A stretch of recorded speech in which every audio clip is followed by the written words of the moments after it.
इंसान की शक्ल में जो कुत्ते होते हैं उनसे तो निपट लेता हूं, सच्चे कुत्तों से थोड़ा डर लगता है।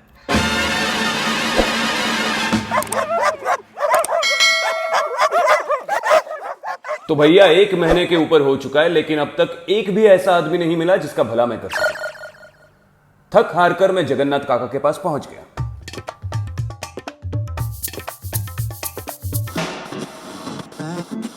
शिवशंकर को जानते हो? नहीं। उनका विकास तो शहर में दिखता है। 1 से 3 मकान हो चुके हैं और इस शिवशंकर ने आज तक किसी को गाली तक नहीं दी। शिवशंकर तो किसी को गाली दे ही नहीं सकता, वो पैसा खाता है ना। गाली वही दे सकता है जो रोटी खाता है। पैसा खाने वाला सबसे डरता है। जायदाद की जांच होती है तो शिवशंकर कह देते हैं ससुराल की तरफ से मिली है। न जाने ऐसे ससुर किस कोने में रहते हैं जो जिंदगी भर किश्तों में दहेज देते हैं, और वे हमेशा सरकार के कुछ महकमों के अफसरों को ही अपनी बेटी क्यों ब्याह देते हैं।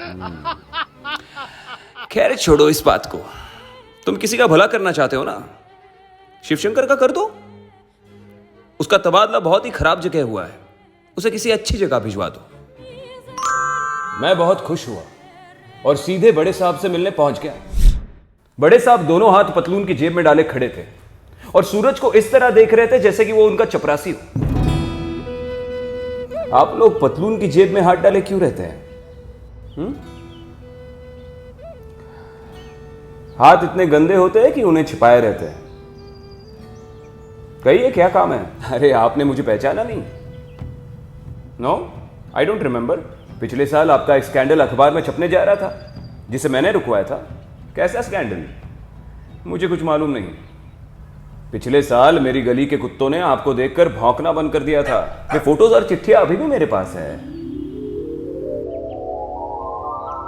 अब उन्होंने मुझे एकदम पहचान लिया। अगर चाहते हो कि कोई तुम्हें हमेशा याद रखे तो उसके दिल में प्यार पैदा करने का झंझट ना उठाओ। उसका कोई स्कैंडल अपनी मुट्ठी में रखो। वो सपने में भी प्रेमिका के बाद तुम्हारा ही चेहरा देखेगा। अच्छा, आइए आइए, बैठिए बैठिए जी। एकदम से शिवशंकर के तबादले की बात छेड़ देना ठीक नहीं होगा। पहले कुछ यहां वहां की बातें की जाए, उसके बाद धीरे से शिवशंकर की बात भी छेड़ देंगे।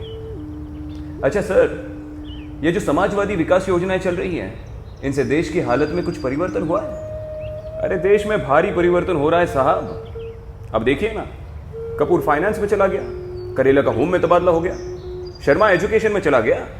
अरे नहीं, मेरा मतलब है कि देश की हालत में कुछ खास परिवर्तन हुए। अरे हाँ, खास ही बता रहा हूं। रॉयल लीव पर चला गया, श्रीवास्तव की इंक्वायरी हो रही है, और ये अपना भगत अब भी फॉरेस्ट में गया है।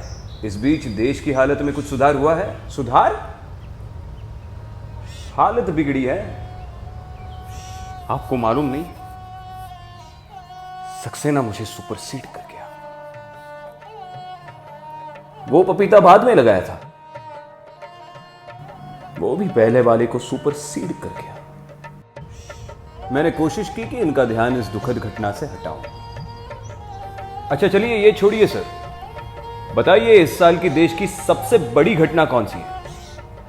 यही, सक्सेना मुझे सुपरसीड कर गया। मैंने सीधे शिवशंकर के तबादले की बात छेड़ दी। अरे कहां तबादला कर रहे हैं? फला जगह सीएम का भांजा है तो फला जगह ईएम का साला है। तो कोई भी ऐसी जगह नहीं है जहां किसी का कोई नहीं हो। हाँ एक जगह है, उसी जगह पर तो वो शिवशंकर है। मैं जगन्नाथ काका के पास वापस लौट गया। देखो, तबादले का दूसरा सिद्धांत है, जो जहां ठीक काम कर रहा है उसे वहां से हटाना। जो ही ऊपर के अधिकारियों को समझ में आएगा कि कर्मचारी अच्छा काम कर रहा है और उससे जनता को फायदा है, तो ही उसका तबादला किया जाएगा। तुम एक काम करो, शिवशंकर की तारीफ किसी अखबार में छपवा दो, उसका ट्रांसफर हो जाएगा। तो भैया बात यह हुई कि आज सवेरे के अखबार में मैंने शिवशंकर के बारे में तारीफ छपवाई। ये तारीफ उसके पड़ोसी ने पढ़ ली और वो भागा शिवशंकर के घर। बोला, शिवशंकर बाबू आज अखबार में आपके बारे में छपा है। यह सुनकर शिवशंकर घबरा कर चिल्लाया, अरे बाप रे, छप गया, और वही गिर पड़ा। थोड़ी देर बाद उसके प्राण निकल गए। अरे पर उसे क्या मालूम, ना मैंने ना उसके पड़ोसी ने उसे बताया कि उसकी तारीफ छपी है। वो समझा कि जिस बात के छपने से वो डर रहा है वही बात छपी है। देखो जमाना बड़ा खराब आ गया है। आजकल बिना पहले सूचित किए किसी की तारीफ भी नहीं करनी चाहिए। अगर किसी पर दया करनी है तो बता कर करो। उपकार कर रहे हो तो पहले बता दो, मैं तुम्हारा उपकार कर रहा हूं।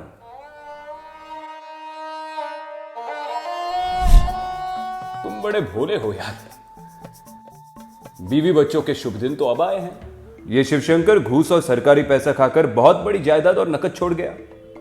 बीवी बच्चे अब बेखटके उसका उपयोग कर सकते हैं। अगर वो जिंदा होता तो हमेशा डर बना रहता, न जाने कब पकड़ा जाए और सारी संपत्ति जब्त हो जाए। मरे आदमी की कोई जांच नहीं करता। भ्रष्टाचारी अगर जल्दी मर जाए तो परिवार को बड़ी सुविधा होती है।